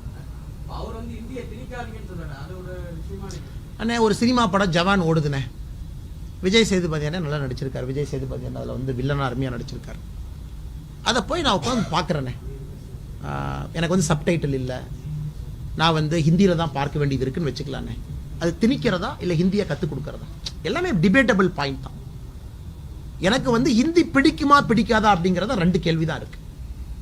இன்னைக்கு எல்லா ப்ரொடியூசரும் ஹிந்தி, ஷாருக் கானுடைய red chilli entertainment production own production, அதில் போய் நடிக்கிறாங்க. விஜய் சேதுபதி அவர்களை பற்றி எந்த கருத்து சொல்ல விரும்பல, அவருடைய உரிமை. அவர் ஹிந்தி படத்தில் நடிக்கணுமா நடிக்கட்டும், போஜ்புரி நடிக்கட்டும், தமிழில் நடிக்கட்டும், அவருடைய உரிமை.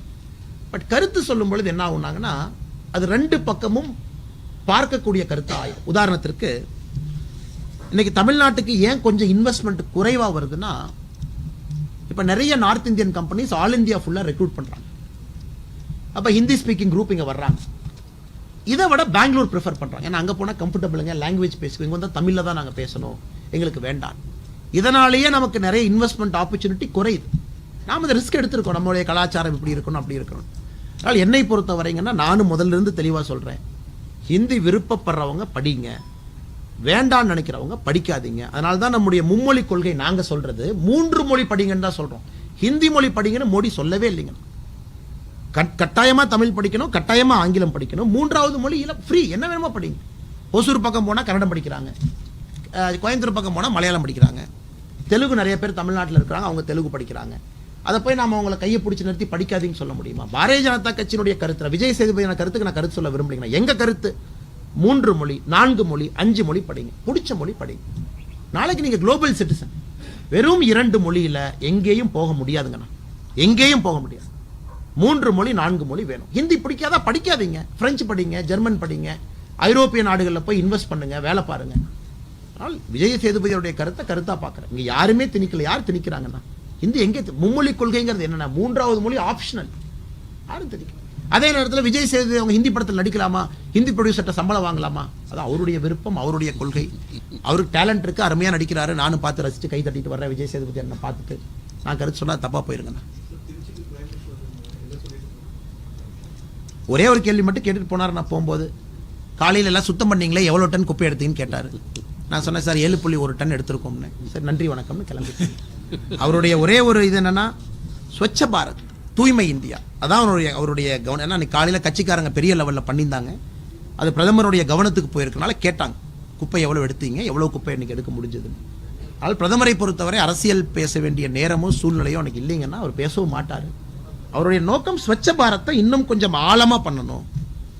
அவர் சொன்னது நான் வர்ற அன்னைக்கு மட்டும் பண்ணாதீங்க, டெய்லி பண்ணுங்க, நேரம் கிடைக்கும் போதெல்லாம் பண்ணுங்க, கிராமத்தில் பண்ணுங்க, மக்களை வச்சு பண்ண வைங்க, கட்சி நண்பர்கள் அது ஒரு மூமெண்ட்டாக மாற்றுங்க அப்படிங்கிறதான் பிரதம மந்திரியினுடைய அறிவுரைங்கண்ணா. நிவாரண நிதி இன்னும் மத்திய அரசு கொடுக்கலன்னு சொல்லி தமிழக அரசு தொடர்ச்சியாக சொல்லுது. திருச்சி வந்தபோது பிரதமர் கூட அதை வலியுறுத்தாங்க. அதே நேரத்தில் மத்திய உள்துறை அமைச்சர் அமித்ஷாவை சந்திக்க தமிழக அனைத்து கட்சி எம்பிக்கள் அனுமதி கேட்டு இன்னும் கொடுக்கலன்னு சொல்லியும் கம்பெனி சொல்றாங்க. அண்ணே வெள்ள நிவாரண நிதி கொடுக்கப்படணுமா? கண்டிப்பாக கொடுக்கணும், அது எந்த மாற்று கருத்தும் இல்லை. உதாரணத்திற்கு தமிழகத்தை பொறுத்த வரைக்கும் நாம் கேட்டிருக்கக்கூடிய பணம் ரொம்ப அதிகமாக கேட்டிருக்கோம். கேட்பதற்கு எல்லாத்துக்கும் உரிமை இருக்குது.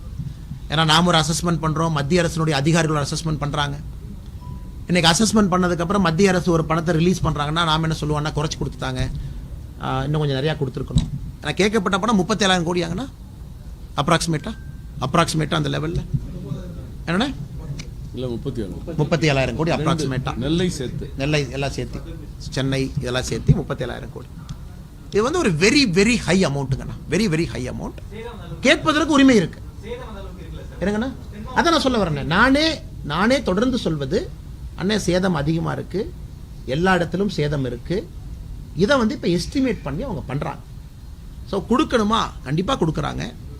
தமிழ்நாடு அரசுக்கு தேவையான ஆரம்ப கட்ட பணம், அண்ணே சில இடத்துல பார்த்தீங்கன்னா எஸ்டிஆர்எஃப்ல பணம் இருக்காதுங்கண்ணே, அப்போ உடனடியாக நம்ம பணம் கொடுக்க வேண்டி வரும். தமிழ்நாட்டை பொறுத்தவரை எஸ்டிஆர்எஃப்ல பணம் இருக்கு, அப்படின்னா செலவு பண்ணுறதுக்கு பணம் இப்போதைக்கு இருக்கு. எமர்ஜென்சி செலவு 813 கோடி போன வருஷ கணக்கு, 900 கோடி இந்த வருஷ கணக்கு, 1713 கோடி ரூபா அக்கௌண்ட்ல பணம் இருக்குன்னு அதை செலவு பண்ணிட்டு இருக்காங்க.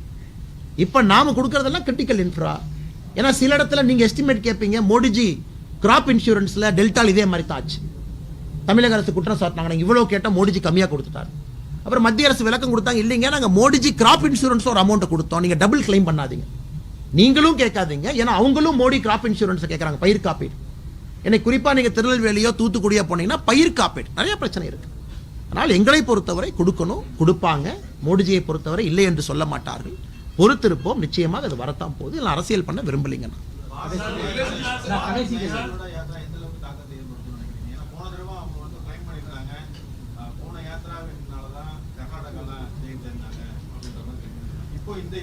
அண்ணா, கர்நாடகா 35 ஆண்டுகளாக ஆட்சி மாறி மாறி வருதுங்கண்ணா.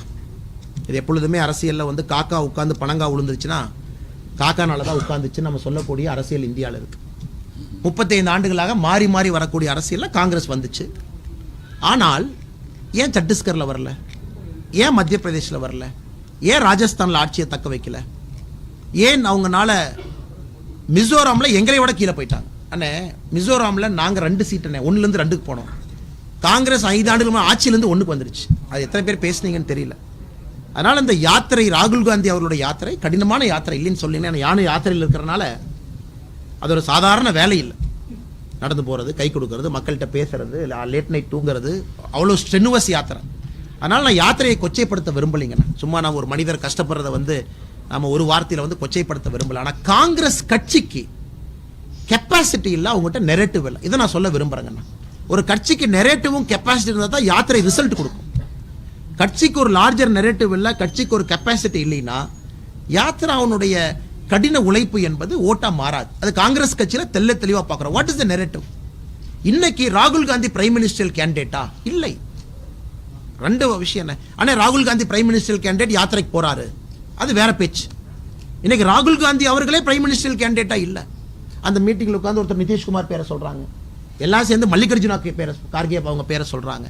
ஸோ பிரைம் மினிஸ்டர் கேண்டிடேட் இல்லை, காங்கிரஸ் பிரைம் மினிஸ்டர் வேட்பாளர் இல்லை, நெரேட்டிவ் இல்லை. ஸோ யாத்திரை என்ன பயன் கொடுக்கும்னு நீங்கள் நினைக்கிறீங்கன்னா? So I don't see any results இந்த பாரத் நாய யாத்திரா, இந்த செகண்ட் ஃபேஸ் ஆஃப் யாத்திரா ரிசல்ட்டை கொடுப்பதற்கான நெரேட்டிவோ கட்டமைப்போ ஸ்ட்ரக்சரோ காங்கிரஸ் பார்ட்டிகிட்ட இல்லைன்னு நான் பார்க்குறேங்க.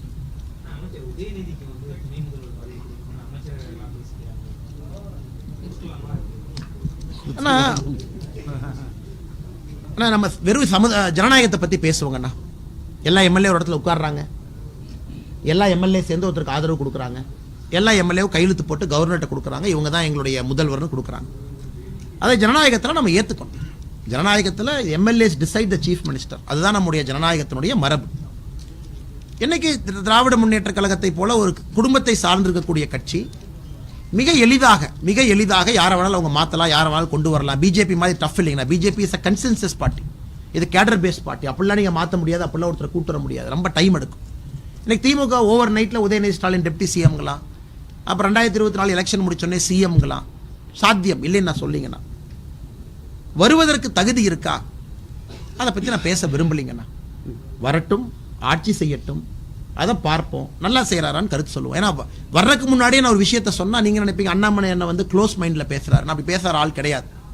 உதயநிதி ஸ்டாலின் அமைச்சர் ஆகலாமான்னு நீங்கள் கேட்டபோது இதே கேள்வியை நான் சொன்னேன். அமைச்சர் ஆகட்டும், செயல்பாடுகளை பார்ப்போம், அதன் பிறகு சொல்லுவோம். எனக்கு டெப்டி சிஎம் ஆகலான்னு கேட்குறீங்க, ஆகட்டும், செயல்பாடுகளை பார்ப்போம், அதன் பிறகு சொல்லுவோம். அமைச்சரை நல்லா செஞ்சிருக்காரா? நல்ல கேள்வி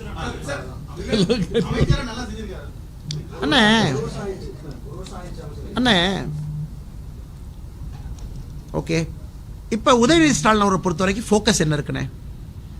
மொத்த அரசு இயந்திரத்தையும் பயன்படுத்தி அவருக்கு ஒரு வெளிச்சம் தேடுவதற்கு ஒரு பிளாட்ஃபார்மாக பயன்படுத்திக்கிறாரு. விளையாட்டுத்துறையை, செஸ் ஒலிம்பியாட் நாங்கள் நடத்துகிறோம், ITF டென்னிஸ் போட்டி நாங்கள் நடத்துகிறோம், F4 race, street circuit race நாங்கள் நடத்துகிறோம், கேலோ இந்தியா கேம்ஸ் நாங்கள் நடத்துகிறோம். இதெல்லாம் ஒரு உதாரணம் நான் கொடுக்குறேன். மேட்டூர் அணையில் நேற்று மேட்டூரில் மேச்சேரியில் இருந்தாங்கண்ணா, 4000 கோடி ரூபா செலவு பண்ணிங்கன்னா மேட்டூர் அணைக்கு தூர்வாரி 30 TMC தண்ணியை தேக்கலாம். 30 TMC தண்ணியை தேக்குனீங்கன்னா ஒரு 75,000 ஏக்கர் தண்ணி அங்கே புதுசாக பாசனம், அந்தியூர்லேருந்து மேச்சேரியிலேருந்து மேட்டூர்லேருந்து பாசன வசதி. பொதுப்பணித்துறை இந்த ப்ரொபோசலை சிஎம் அனுப்புகிறாங்க, சிஎம் ரிஜெக்ட் பண்ணுறாரு 2022 ஆகஸ்ட்டில், 2023 ஆகஸ்ட்டில். இப்போ ஏன்னா வருஷம் மாறிடுச்சு, 2024 இருக்கும். பணம் இல்லை என்று. ஆனா இன்னைக்கு 42 கோடி ரூபாய் கடல்ல கரைச்ச பணம் மாதிரி பெருங்காயம் மாதிரி ஆயிருக்கு. அதே போல பெரிய பெரிய பிக் டிக்கெட் நம்ம பண்றோம், ஸ்போர்ட்ஸ்ல பண்றோம். இது உண்மையாலும் இங்கே பயன்படுத்த வேண்டிய பணமா, இல்ல விவசாயிகளுக்கு பயன்படுத்த வேண்டிய பணமா, இல்ல மேட்டூர் அணையை தூர்வார வேண்டிய பணமா அப்படிங்கிற கேள்வி என்கிட்ட கேட்டீங்கன்னா, இன்னைக்கு தமிழ்நாட்டை பொறுத்தவரை இண்டஸ்ட்ரிக்கும் விவசாயத்திற்கும் முக்கியத்துவம் கொடுக்கணும். என்னுடைய பையன், எல்லா அமைச்சர்களும் என் பையன் சொல்றதை கேட்பாங்க. அப்ப எந்த ப்ரொபோசலும் தடையே இல்லாம முதலமைச்சர் கையெழுத்து போடுவாங்க. 42 கோடி ரூபாய் வேணுமா வாங்கிக்கங்க, கேலோ இந்தியாவுக்கு 300 கோடி வேணுமா வாங்கிக்கங்க, உங்களுக்கு வந்து செஸ் ஒலிம்பியா நடத்தணுமா வாங்கிக்கங்க, டென்னிஸ் மேட்ச் நடத்தணுமா வாங்கிக்கங்க. அது வந்து எனக்கு ஏற்புடையது இல்லைங்கண்ணா. மேபி அவங்களுக்கு மாற்று கருத்து இருக்கலாம், எங்களுக்கு அது ஏற்புடையது இல்லை. இன்னைக்கு செலவிடப்பட்ட அந்த பணம் எல்லாம் வேறு துறையிலே செலவிட்டு இருக்கணும். முதலமைச்சருடைய மகன் என்பதற்காக ஒரு ப்ரொமோஷன் நடப்பதா தான் நான் பாக்குறேன்.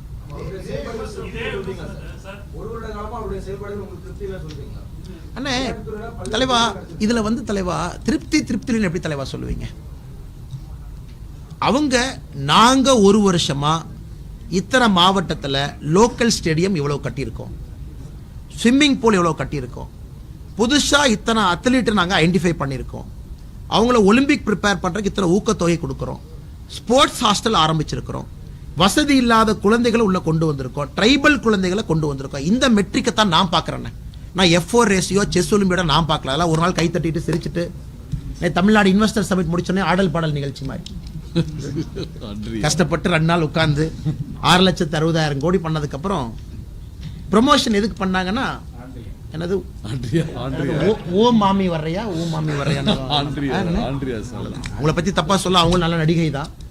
பட் இந்த பாடல் இதைத்தான் ப்ரொமோஷன் அதிகமா இருந்துச்சு. அந்த மாதிரி தான் செயல்பாடுகள் எங்க இருக்கணுமோ அங்க இல்லாம இன்வெஸ்டர் சமிட்ல கடைசியில போட்ட பாட்டுக்கு தான் ரசிகர்கள் அதிகம் இருந்தாங்கன்னு சொன்ன மாதிரி பெரிய பெரிய ப்ராஜெக்ட்டுக்கு பணம் போடுறோன்னா அதுல என்னை பொறுத்த வரைக்கும் ரிசல்ட் இருக்காதுங்கண்ணா. அதே உதயநிதி ஸ்டாலின் சொல்லணும், எனக்கு தெரியல. ஒரு வெள்ளை அறிக்கை கொடுத்து ஒரு ஆண்டுல இவ்வளவு பண்ணியிருக்கேன், லோவர் லெவல்ல இன்ஃப்ராஸ்ட்ரக்சரை பில்ட் பண்ணியிருக்கோம், குழந்தைகளுக்கு ஊக்கம் கொடுத்துருக்கோம், அடுத்த ஒலிம்பிக் சாம்பியனை தயார் பண்ணியிருக்கோம், ரைஃபிள் ஷூட்டிங், இதெல்லாம் பணக்காரங்க விளையாட்டுனா.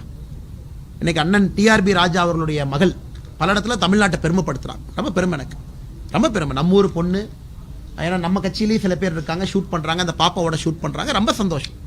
ஆல் இந்தியா லெவலில் கோல்டு அடிக்கிறாங்க. ரொம்ப திறமையான பொண்ணு TRB ராஜா அவங்களுடைய பொண்ணுங்கண்ணா. ட்ராப் ஷூட்டிங் நினைக்கிறேன், கண்டினியூஸாக வின் பண்றாங்க. அப்புறம் இன்னொரு திமுக MLA உடைய பொண்ணை பார்த்தேன், குதிரை ஏற்றத்தில் வந்து பெரிய லெவலில் வர்றாங்க. அவர்களுக்கு பாராட்டு தெரிவிக்கிறோம். ஏன்னா அந்த குடும்பத்தில் உழைப்பு போடுறாங்க, அவங்க பண செலவு பண்றாங்க, நேரத்தை TRB ராஜா கொடுக்குறாங்க, அதெல்லாம் பாராட்டுக்கள்னா. பட் அரசு அது ஒரு ஏழை குழந்தைக்கும் செய்யணுங்கிறத எதிர்பார்ப்பு. எல்லாத்தினாலேயும் ஒரு துப்பாக்கி 6 லட்சம் ரூபாய்க்கு வாங்க முடியுமாண்ணா?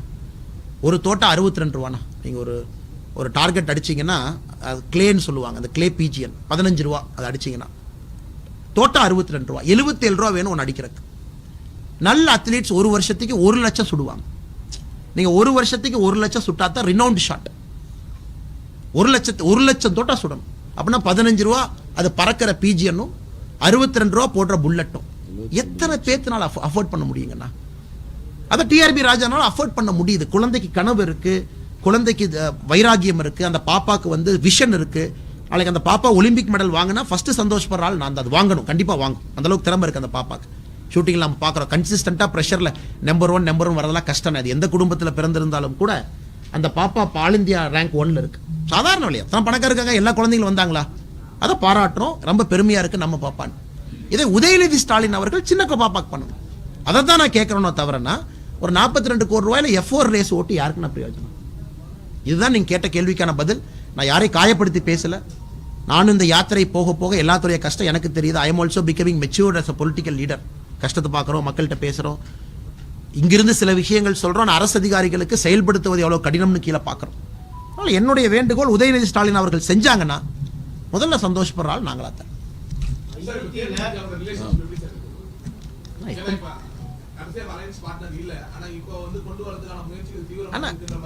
நம்ம வந்துங்கன்னா தேமுதிகவை பொறுத்தவரை நாம் எல்லோரையும் சமமா பார்க்கணும். நம்ம அரசியலுக்காக நம்முடைய பிரதமர் அவர்கள் கேப்டன் அவங்கள பத்தி பேசுறாங்க. நான் பிரதமர் யாருக்குமே தனியா வந்து ஒரு புகழஞ்சல் எழுதி பார்க்கல. பிரதமர் அவர்கள் எனக்கு தெரிஞ்ச 9 ஆண்டுகள்ல மிக மிக குறைவான மனிதர் புகழஞ்சலி எழுதுனது இல்லை. நான் பேப்பர்ல வர அளவுக்கு கேப்டன் அவர்களுக்கு புகழஞ்சலி எழுதியிருக்காங்க. ஏன்னா கேப்டன் அவர்களுடைய இன்னசென்ஸ் எல்லாத்துக்குமே பிடிச்சிருந்ததுங்கண்ணா. இன்னைக்கு பியூஷ் கோயல்ஜியும் சொன்னார் காலையில், கேப்டன்ட்ட எல்லாருக்கும் பிடிச்சது இன்னசென்ஸ், அந்த அந்த வெள்ளைத்தன்மை, அந்த அப்படியே கொட்டுறது, அது பிரதமருக்கு ரொம்ப இஷ்டம். இதில் சத்தியமாக அரசியல் கிடையாதுங்கண்ணா. There is zero politics. Captain அவர்கள் இறந்துட்டாங்க, திரும்ப இல்லை. அவருடைய குணத்தை சொல்வது பிரதமருடைய கடமை, சொல்கிறோம். மற்றபடி இவங்க இங்கே வருவாங்களா, அங்கே போவாங்களா, we are not actually bothered அண்ணா. அது தேமுதிகனுடைய இண்டிவிஜுவல் முடிவு, என்டிஏனுடைய முடிவு, தலைவர்கள் முடிவு. ஆனால் கேப்டன் அவர்கள் மீது அபரித அன்பு. எனக்கு குறிப்பாக நான் அவர்கிட்ட வேலையை பார்த்துருக்கேன். நான் 1.5 மாதம் அவரோட இருந்தேன். 2009 பாராளுமன்ற தேர்தலில் பண்ருட்டி ஐயாட்ட வேலை பார்த்தேன். அந்த நேரத்தில் ஒரு இன்டர்னாக இருந்தேன். உங்களை போல் MBA படிக்கும் பொழுது என்னை ஒரு கன்சல்டண்ட்டாக கொண்டு வந்தாங்க. ஸோ அப்போவே ஒரு க்ளோஸாக பார்த்துக்கக்கூடிய மனிதன் தான். Is a genuine human being. Political லீடர்லாம் ரெண்டாவதுன்னா அந்த அடிப்படையில் தான் எங்களுடைய தலைவர்கள் சொல்கிறாங்களோ தவிர, பியூஷ் கோயல் அவங்க நேற்றே வீட்டுக்கு போனாங்க, அண்ணே நேற்றே வீட்டுக்கு போனீங்க பிஜேபி 2வது டைம். பியூஷ் கோயல் அவர்களுக்கும் கேப்டன் அவர்களுக்கும் பரஸ்பர நட்பு. 2014 நம்முடைய அலையன்ஸ் ஃபார்ம் பண்ணும்போது பியூஷ் கோயல்ஜியும் கேப்டன் ரொம்ப நெருக்கமாக இருந்து அலையன்ஸ் ஃபார்ம் பண்ணாங்க ஆல் இந்தியா லெவலில். அதனால் அவங்க வீட்டுக்கு போனாங்க, பிரேமலதா காட்ட, சுதீஷ் அனகட்லாம் பேசிட்டு வந்தாங்க. மற்றபடி நாங்கள் யாரையுமே ஒரு பொலிட்டிக்கல் கண்ணோட்டத்தில் பாரதிய ஜனதா கட்சி பார்க்கிறதா சத்தியமாக கிடையாது, நிச்சயமாக கிடையாது. ஒரு நிமிஷம் ரொம்ப கஷ்டப்பட்டு சொல்லுங்க தலைவா. பிரதமர் மோடி அவர்கள் வந்து சிலையை தொட்டு பிரதிஷ்டை பண்ற அயோத்தியா கோயில்ல வந்து கோயில் சிலையை தொட்டு பிரதிஷ்டை பண்றது எனக்கு இஷ்டம் இல்லை, அதனால நான் போக மாட்டேன் அப்படின்ற ஒரு டிஸ்கிரிமினேஷன், ஒரு அந்த அடிப்படையில் வந்து இந்த ஸ்டேட்மெண்ட் வந்து இருந்துச்சு. இதை கண்டித்தோ இல்ல இந்த அறிவிப்பை வந்து எதிர்த்தோ பிஜேபியினர் வந்து எந்த விதமான ஒரு இதுவுமே கொடுக்கல. ஏன்னா எங்களுக்கு அது நியூஸ் இல்லைங்கண்ணா, அது ஒரு தனி மனிதனுடைய கருத்து. காரணம் என்னன்னாங்கன்னா, தனி மனிதர்னா ஒரு தனியான சொன்னா ஒரு நாட்டின் பிரதம மந்திரி வந்து இப்படி பேசுறதுன்றது வந்து ஒரு நாட்டிற்கு அண்ணா கரெக்ட். அண்ணா இங்க பாருங்க, பிரதமரை பொறுத்தவரை 10,000 பேர் 10,000 விமர்சனம் வைக்கிறாங்க. அந்த விமர்சனத்தில் உண்மை இருக்கு, விமர்சனத்துக்கு நாம பதிலடி கொடுக்குறோம்னா கட்டாயமா கொடுக்குறோம். எல்லா விமர்சனத்திற்கும் பதில் சொல்லி விமர்சனத்துக்கு ஒரு மரியாதை கொடுக்க வேண்டிய அவசியம் இல்லை. அப்படிதான் நான் பார்க்குறேன். பல விஷயம் தமிழ்நாட்டில் கூட பிரதமரை பற்றி பொய் பேசுறாங்க, உண்மையை சொல்றோம். பிரதமரை பற்றி தவறா பேசுறாங்க, உண்மையை சொல்றோம். பிரதமர் அபியூஸ் பண்றாங்க, கண்டுக்கிறதே இல்லை. மக்களுக்கு தெரியும் எதுக்கு நாங்கள் போய் ரிப்ளை பண்ணணும். ஆனால் இன்னைக்கு இந்த குழந்தை ராமரை பொறுத்தவரை ரொம்ப ஆச்சரியமான விஷயம் வந்து மைசூரில் இருக்கக்கூடிய அந்த ஸ்கல்ப்டர்னுடைய சிலையை செலக்ட் பண்ணியிருக்காங்க. அவருடைய கம்யூனிட்டியிலேருந்து ஆரம்பிங்கண்ணா.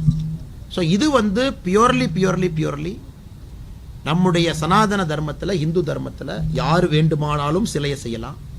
தமிழ்நாட்டில் 2 பெரிய ஸ்தபதி இருக்காங்க. ஒருத்தவங்க பாரத் மண்டபத்தில் மேலே வச்ச நடராஜர் சிலை, இன்னொரு தம்பி இருக்காரு விராஜ்ராஜன் ஒருத்தர், அவருடைய சிலை தான் இன்னைக்கு CERN இருக்கு. இத்தனைக்கும் அவர் வந்து சிலை செய்யக்கூடிய கம்யூனிட்டிலே இல்லை. நீங்களாம் ப்ரொமோட் பண்ணுங்கண்ணா. அவர் சிலை செய்யக்கூடிய கம்யூனிட்டியே இல்லை. அவங்க வந்து வீவிங் கம்யூனிட்டி.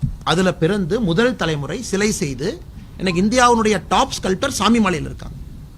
இன்னொரு பக்கம் நம்முடைய ஸ்தபதி ஃபேமிலி இருக்காங்க, பாரத் மண்டபத்தில் சிலை வச்சாங்க. அவங்க ட்ரெடிஷ்னல் ஃபேமிலி. நாங்கள் 2 பேரும் வேணுங்கண்ணா, ட்ரெடிஷ்னலாக பண்ணுறவங்களும் வேணும். அண்ணா என் குடும்பத்துக்கும் சிலை செய்யறதுக்கு சம்மந்தமே இல்லை, நான் சிற்பியே இல்லைங்கண்ணா, நான் வேற ஏதோ கம்யூனிட்டி, ஆனால் எனக்கு ஆசை இருக்குன்னா அவங்களும் வேணும். தமிழ்நாடே ஒரு சிறந்த உதாரணம். 2 பேர்த்துக்கிட்டையும் மத்திய அரசு சிலை வாங்கியிருக்காங்க. ஸோ இன்னைக்கு அயோத்தியாவை பொறுத்த வரைக்கும் ஜாதி மதத்தை எல்லாம் கடந்து பிரதமர் அவர்கள் ஒரு யோகி நிலையில் இருக்கிறாங்க. பிரதமர் அவர்கள் அங்கே செல்வதற்கு எல்லா தகுதி இருக்கு. அதனுடைய குழு, விழா குழு பிரதமரை அழைச்சிருக்கிறாங்க. பிரதமர் போறாங்க.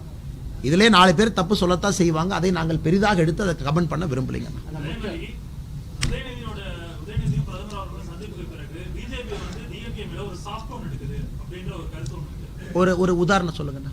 ஒரு உதாரணத்துக்கு இப்போ நீங்களே சொன்னீங்க இல்லையா, டிஎம்கே வந்து 6,60,000 கோடி வந்து கொண்டு வந்திருக்காங்க. இதை வந்து நாங்க வரவேற்கிறோம். பட் இதே மாதிரி பல அண்ணே ஒரு நிமிஷம்.